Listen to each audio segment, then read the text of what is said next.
Nós estamos iniciando o Papo do Bem e hoje nós temos um convidado especial, como sempre, o meu amigo Newton Stuck, que ele é presidente, fundador da Casa Espírita Gabriel Martins em Neves e faz um trabalho muito importante com psicografia. Logicamente que esse é um dos trabalhos, né? E nós vamos aproveitar para conversar com ele exatamente sobre a responsabilidade do médium psicógrafo. Newton, quero agradecer a sua participação, de estar aqui conosco, e vamos falar um pouco sobre essa mediunidade psicográfica que você tem experiência de sobra para nos trazer informações. Muito obrigado. A psicografia, né, é um elemento, né, da mediunidade, né, entre todas as outras, e que gera muita responsabilidade, porque eu penso assim que hoje a psicografia ela está sempre exposta, né, ela está sempre exposta para as pessoas, né, o médium de psicografia ele está exposto, é uma mediunidade fora do centro espírita, então a nossa responsabilidade é maior, principalmente quando é o trabalho com cartas psicográficas, porque é ao vivo e a cores a família na frente, então não tem como editar nada, né? Não tem como mascarar nada. Então, quando a gente se propõe a trabalhar com cartas, a nossa responsabilidade é maior com aquelas pessoas, porque não tem como não envolver-se com as famílias que estão na nossa frente, não tem como não sensibilizar, não tem como não ter empatia diante de alguém chorando, sofrendo. E uma questão que eu vejo na psicografia é que 95% não são espíritas. São simpatizantes, são católicos, evangélicos, umbandistas, mas espírita é a menor parte. Não sei se os espíritas já se consolam porque conhecem, né, a base da doutrina, entende a vida espiritual, imagino que seja isso, mas nós estamos diante deles, então tem que consolar, passar doutrina espírita, aproveitar o momento, né, conteúdos. Isso ali diante das pessoas. Fora que médium é médium sempre, então a nossa conduta moral, né, a nossa vida em sociedade, ela tem que andar à risca, porque as pessoas nos conhecem. Eu não sei quem são, mas eles sabem quem eu sou. Então, em qualquer lugar que a gente esteja, a gente tem que ter muito cuidado com a nossa postura. Muito cuidado, às vezes coisas que passariam assim, né, que não passa. Então é uma responsabilidade muito grande, porque ouvi de um amigo, o Diego Garla, que também é médium, que muitas pessoas, eu gostei dessa frase, elas não têm ainda uma fé desenvolvida em Deus ali, mas elas criam confiança em nós para chegar a Deus. Eu achei muito forte isso.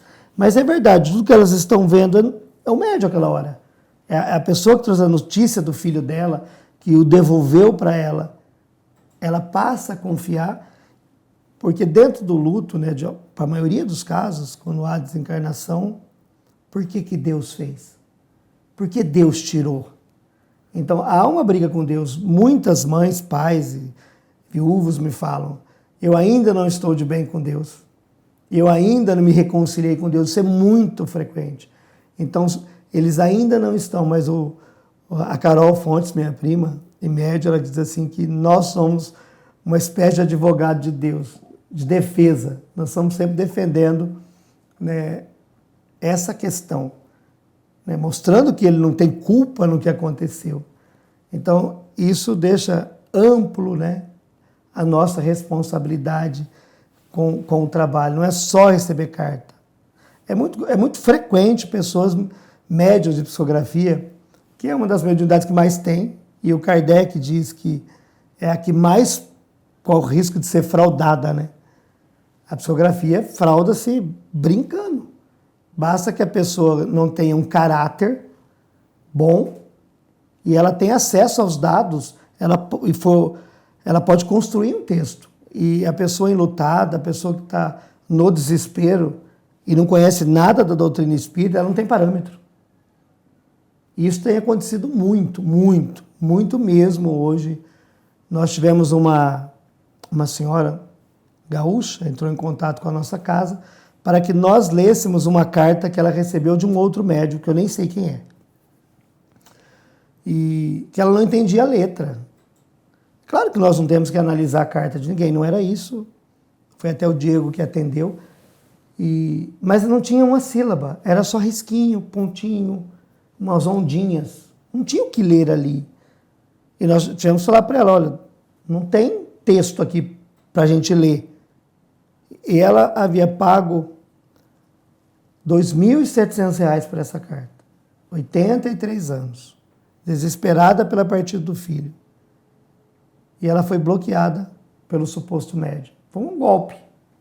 Mas quantos ele pode fazer isso? Então, olha, as pessoas procuram assim, eu falo, nunca peça cartas pela internet. Nunca. Nunca entra em rede social de médium nenhum e deixe dados. Eu sempre deixo, nem para nós, jamais. Eu não entro em rede social para ver. Porque às vezes a pessoa vai lá e bota lá nos comentários, queria uma carta do meu filho João, tal, tal, tal. Uma outra pessoa entra, pega esses dados e monta. Recentemente eu vi uma postagem com uma foto minha, eu tenho lá ainda, e o número de telefone, área 18, médium Newton Stuck, peça aqui a sua carta pela internet. A minha foto, eu fui à polícia. E um número de WhatsApp e área 18. Olha onde chega isso. Claro, a pessoa conhece um pouco o Newton, vê a foto dele e as pessoas pedem isso. Você não faz online? Não, nós não temos esse trabalho. Porque se diante de nós já tem uma dificuldade, às vezes, de compreensão, já tem uma dificuldade de entender a carta, já tem de identificar o ente querido, imagina a distância. Imagina um médium ficar muito tempo com os dados da pessoa. Ele tem que ficar. Então, quando eu quero ser médium de psicografia, eu acho bonito, eu escrevo em casa. Muito legal. Escreva livro, escreva as mensagens que são edificantes, mas quando se trata da consolação, da carta, é um estágio avançado. Não que o médium seja melhor. Eu penso assim, quando alguém me procura para psicografia, eu psicografo, o que você me orienta? Eu desenvolvi um método. Eu tenho lá 100 títulos. Caridade, amor ao próximo, aborto, vida no além, mundo regenerador. 100 títulos. Você vai escrever 7 páginas desses 100 títulos. Vai dar 700 páginas. Depois, isso vai demorar 1 ano. Depois que você acabar, você vai escrever 1 página de cada título desse. Depois que você acabar, uma frase de efeito. Você está aprendendo a sintetizar o assunto. E qual que é a técnica principal? Que se a pessoa não tiver uma missão naquilo, ela não vai fazer. Ela não vai chegar até o fim. A primeira coisa é essa. Ou ela está muito focada ou ela não faz. E geralmente não fazem. Depois disso, nós vamos treinar outras coisas. Conteúdo doutrinário, porque a pessoa tem que ter conhecimento. Então ela tem que estudar muito. O último estágio, e não é todo médium que tem perfil para isso, de psicografia, a carta psicografada. Mas as pessoas, muitos começam pela carta, e aí você está diante da família, não dá para voltar atrás. Você vai se frustrar, porque tem que ter o elemento identificador na carta. Né? Se você tem detalhes, tem o perfil psicológico do espírito. O que falava mais, o que falava menos, o que brincava mais. A família reconhece na hora. Imagina uma pessoa muito tímida, de falar pouco, e escrever numa carta: pai, lembra quando a gente brincava, pulava no sofá, era divertido? Nunca. Eu imagino uma carta do meu sobrinho que fala pouco,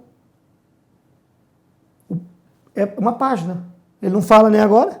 Imagina se ele vai escrever. Então, eu identificaria isso por isso. Então, quando se trata de psicografia, tem que ter muito cuidado. Mesmo porque, Newton, quando o espírito quer contactar, nem sempre é possível, né? Não. Porque às vezes do outro lado tem uma sensibilidade muito grande da família e vai gerar mais problema do que solução, né? E o médium, às vezes, também não oferece uma sintonia vibratória compatível e, às vezes, não dá mesmo para fazer essa identificação 100%, né? Precisa um pouco de fé, né, também de quem está recebendo, né? Senão a pessoa só vai, não, eu quero saber se me chamou do apelido, se falou detalhe da família, então eu acredito ou não. Então, é assim? É assim. Eu vou explicar como eu explico para as pessoas. O espírito é como uma cebola. Ele tem várias camadas. Tem a camada que ele é mais família, a camada que ele é mais trabalho. Então nós vamos sintonizar com uma dessas camadas. Por que não falou nada dos primos que ele gostava? Porque eu estou na camada da família, da mãe ainda. Eu estou em sintonia nesse sentimento. O médium de carta, que a ideia é consolar, parte do princípio assim, do amor cobre multidão de pecados. O que eu quero dizer com isso? Que o nosso foco é levar consolação. Nós vamos à sessão para que a família seja auxiliada e saia dali com uma instrução, com um caminho no bem com Jesus. Então, o nosso foco é o bem. Por exemplo, a pessoa foi um assassino, errou muito nessa vida, ele desencarnou. A mãe vai pedir carta. Qual que é o foco? Dele para a mãe, porque havia amor entre eles. Então não adianta a carta vir assim, porque eu matei, porque eu fiz isso, porque não tem sentido nenhum. É para a mãe. Então ele está focado naquilo que a mãe precisa e o médium já captou essa energia. Porque às vezes assim, fulano não era tão bom e escreve uma mulher, depois de 16 anos recebendo carta, ela me contou outro dia. Ele escreve umas cartas tão lindas, ainda bem que ele aprendeu, porque ele nunca foi assim. Falei, depois de 16 anos, você me conta isso, dona Matilde, é minha amiga. Ela falou, as primeiras cartas eu ficava tão feliz, porque eu falei, ele está mudando. Ele nunca foi, mas ela tem fé. Sim. Essa questão da fé. É claro que sempre vai existir algum elemento de identificação, mas não, é claro que não vai ter tudo o que a gente quer. Esses dias uma pessoa veio na sessão e pediu assim, olha, meu familiar desencarnou, minha mãe, e nós temos uma casa para dividir em alguns irmãos. Eu já moro na casa. E a minha mãe falou que essa casa tinha que ficar para mim. E eu perguntei para ela, deixou em testamento, foi em cartório? Não. Falei, então, minha filha, não há psicografia no mundo que vai mudar isso. Não é mais um assunto para isso. A carta não tem esse caminho. Eu estou dizendo de cartas familiares. Né? Já recebemos cartas em que, olha a responsabilidade, a pessoa veio considerando que era um suicídio e não era, e o espírito escreveu dizendo não é, contou, explicou certinho, e quando veio o laudo, não tinha ainda, realmente não foi. Olha a responsabilidade. E teve outras que era um acidente, era o que a família sabia, e era um suicídio. E na carta ele disse, eu tirei a minha vida. Não foi. Teve uma outra que a moça, casada, assim, na lua de mel, tomou um tiro do marido. Na lua de mel. Nunca brigaram. 20 anos depois, a mãe veio buscar a carta. Tentou em vários lugares. Tentou prender o homem, porque era culpado. Não foi, não conseguiram provar. E ela escreve na carta, ela fez aquilo. Aí ela explicou como é que ela fez, como é que ela pegou, que ela enrolou a arma no lençol, toda uma história.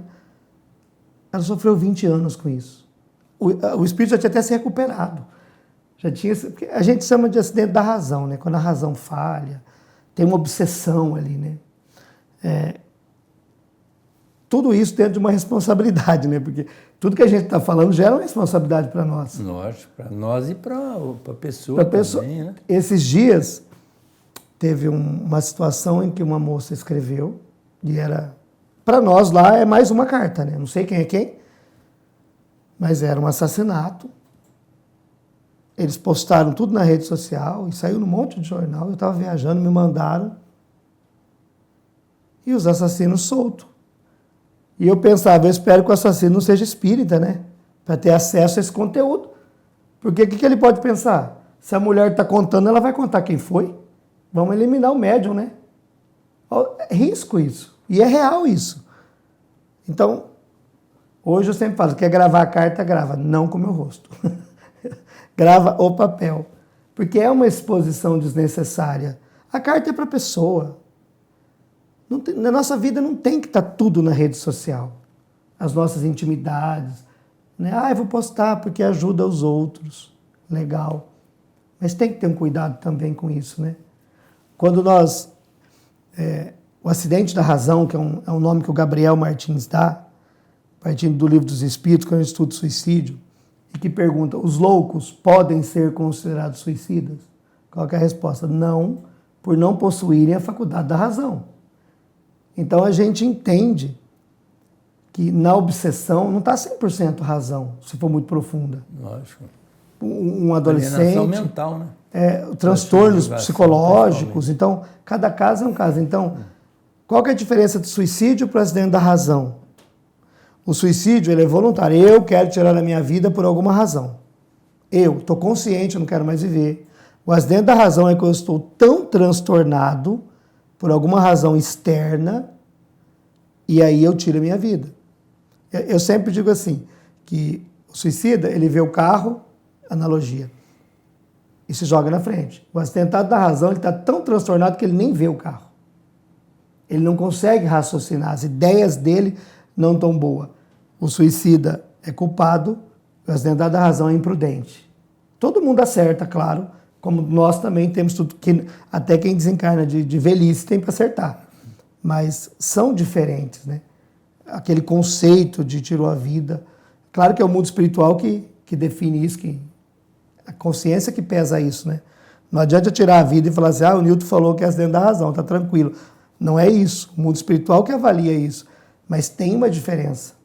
Eu lembro do nosso lar, do capítulo onde o André Luiz é socorrido, que o médico Henrique de Luna vem falar com ele, né? E em determinada conversa, o médico Henrique de Luna diz que pena que o irmão chegou pelas vias do suicídio. E o André Luiz, não, eu nem queria estar aqui. Sofri na casa de saúde, sofri com os curativos, eu queria viver na terra com a minha esposa. Aí o Clarencio entra e diz assim, veja que o irmão é suicida inconsciente. Não tinha intenção de morrer, mas usou mal o corpo. Isso lá em 45, lançou o livro. Hoje, não dá para dizer que o cigarro é suicídio inconsciente, porque atrás do mastro tem uma pessoa desencarnando, uma foto. Mesmo que você não saiba ler, tem uma foto. Não dá para dizer que... Então já inverteu. Porque hoje a gente tem mais consciência das coisas. Eu acho que inconsciente é quando não está em estado de alucinação, né, com droga, com vários transtornos que tem hoje. Sempre teve, mas estudados, aí você está menos consciente. Eu penso que hoje está invertido.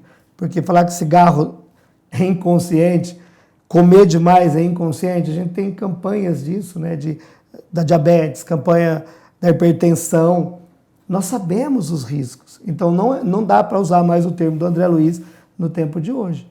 E esses assuntos, né, que eles estão na nossa vida e no contato do médium com as pessoas, do dirigente espírita. Então, a nossa responsabilidade é grande. Nós estamos trazendo informações. Então, a gente vai para uma sessão de psicografia, enquanto o médium escreve, tem palestra. E tudo que fala ali, eu sou responsável. Porque essas pessoas procuram a sessão espírita, é porque eu estou lá. Tudo que vier dali é responsabilidade minha. Então, se a palestra for de um tema que não, como já teve uma sessão, eu sempre peço muito cuidado do que vai falar, porque ali não tem espíritas. Então você tem que emoldurar de uma maneira que a pessoa entenda o que você está falando. Porque se usar termos, porque o fulano teve um desdobramento, eles não sabem o que é. Então, o desdobramento quando a alma se emancipa do corpo. Você tem sempre que fazer explicar em seguida. O espírito André Luiz, que escreveu através de Chico Xavier. Senão, quem que é André Luiz? Para quem não é espírita. Segundo Emmanuel. Quem é Emmanuel? Para eles. Então, é difícil falar. Então, nós sempre temos que organizar até isso. Porque senão a pessoa não sabe o que a gente está falando. Eles estão ali para a carta. E nós aproveitamos o momento para dar-lhes conhecimento. Em Nova Prata, Rio Grande do Sul, tem um trabalho fantástico. Enquanto eu escrevo e vou atendendo, tem salas, é um centro muito grande, eles têm estudo sobre as obras de André Luiz. Eles estudam o nosso lar com todo mundo. Turmas de 45 entram, eles fazem todo o estudo do nosso lar, explicando como é que é a vida no mundo espiritual. Então, quem está ali já teve esse treinamento, é muito interessante. Eles saem dali sabendo de mundo espiritual segundo Chico Xavier, que é a nossa base. Né? Quem estudou Kardec, Chico Xavier, vai saber tudo, com todo respeito a quem escreve depois disso. Ali outra coisa, a psicografia também tem essa conotação, né? De fazer com que as pessoas, amanhã ou depois, se tornem afeiçoadas à doutrina. E eu entendo que o Chico, no seu trabalho imenso, e tantos outros médicos que estão fazendo esse trabalho, tem colaborado muito para que as pessoas, de posse da carta, das reiteradas vezes que vai à casa espírita, que vai ouvindo palestras, acabam se tornando espíritas. Eu fico pensando quantas pessoas se tornaram espíritas pelas cartas do Chico, né? As pessoas aqui na nossa região, as pessoas iam no Chico buscar uma carta, traziam um livro, mostrava a carta, abria um centro espírita. O que mais fez as cartas do Chico criou o movimento espírita. A maioria dos centros espíritas, muitos nasceram das cartas. O Chico ia lá, visitava, vamos abrir uma casa. O Chico fez esse trabalho. O trabalho da carta era a isca para as pessoas buscarem e trazerem aquilo. A casa espírita Inés Paulista, Santo Agostinho, ele já existia há muito tempo. Mas quando alguns pais buscaram cartas, nasceu a sopa, que tem até hoje. A Rosa cuida muito bem. Então, olha, e muitas casas que nós vemos hoje, oradores hoje, foram no Chico, trouxeram carta. Então, o trabalho do Chico, né, da carta dele, né, espalhou o espiritismo junto com a fé. Porque os livros, eles trabalham a razão da gente, né, o conhecimento. A carta, ela trabalha a emoção. Falou de um parente, falou de um primo. O Chico era um médium completo, né? Não dá para comparar o trabalho dele, né? Ele tinha tudo. Você ia lá, ele olhava, já estava a pessoa junto, já explicava. Não precisava nem da carta, muitas vezes. Ô, Newton, muitas das vezes a carta também tem a finalidade de tranquilizar a família, que no desespero, na inconformação, às vezes até as raias da revolta, dificulta a assistência do desencarnado que está lá.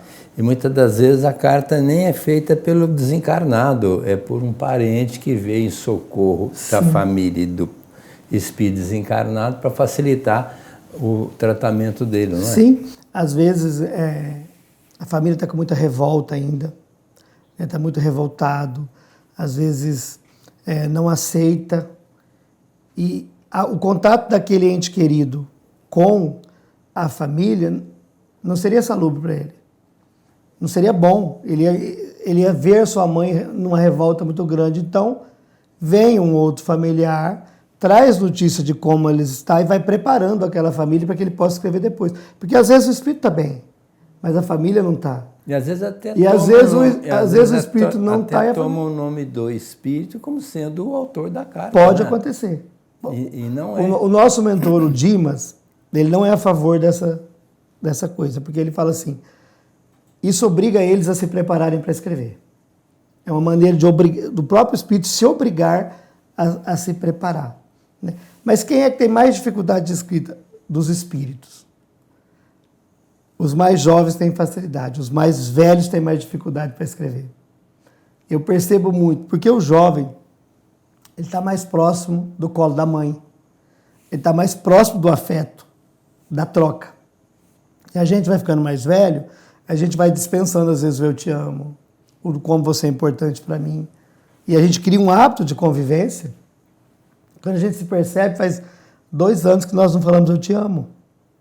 E aí vem numa carta, e acontece muito. Meu filho, ele nunca me chamou minha querida mãe. Eu te amo, minha mãe. Mas pensa, é um texto. Como é que você... Porque, por exemplo, minha mãe, eu também não falo todo dia que eu amo ela. Mas eu estou em contato, fazendo coisas por elas que evidenciam o nosso amor, o meu carinho por ela. Eu faço gestos de carinho com ela. Então, eu não preciso escrever todo dia no WhatsApp dela: mãe, eu te amo. Agora, se eu estou lá no Rio Grande do Sul e não estou fazendo nada para ela, o único jeito é falando ou escrevendo.